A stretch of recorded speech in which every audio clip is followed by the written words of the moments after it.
What's up, y'all? Dr. Kyle. So, I don't know if y'all knew, but I surf, right? Surfing is like my favorite thing to do of all time. I'm not awesome or amazing or Kelly Slater and like that, but get out and have fun. And then my man John, though, I mean, he's a pro, right? The guy almost went pro. He's out here gracing his presence, and we have a huge swell coming in Sunday, Monday, Tuesday forecasted, and this is the surf season for South Florida, so we're all pumped and ready to take that on. However, a lot of surfers have very similar movement patterns with paddling over and over again, and some muscles get dominant and overused repetitively. By the end of a 3-day surf sesh, at the end it's like, man, my shoulder pinches and I don't know why, or my neck hurts, and here's the reason why. Sometimes with paddling and reaching overhead, if your shoulder blade isn't moving enough, or other muscles are too dominant, then that causes the same things to be used over and over again, and repetitive microtrauma leads to joint pain.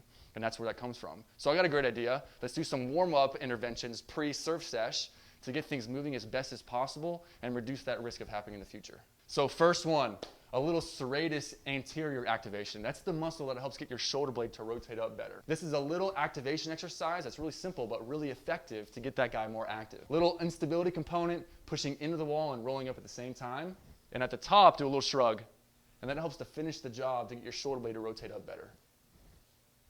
Okay, next component for this cluster of interventions. Your lat muscle is a huge one that's dominant, which I've talked about before, and that can help prevent your shoulder from reaching overhead as best as possible, causing your low back to compensate. And we know paddling on your stomach a lot, you have to be arched a little bit, and if your shoulder can't reach overhead well enough, then your low back's gonna compensate and your neck also can compensate too. This helps to open up your lat and distract your shoulder a little bit to help accommodate for your shoulder to reach overhead better. And you should feel a little stretch.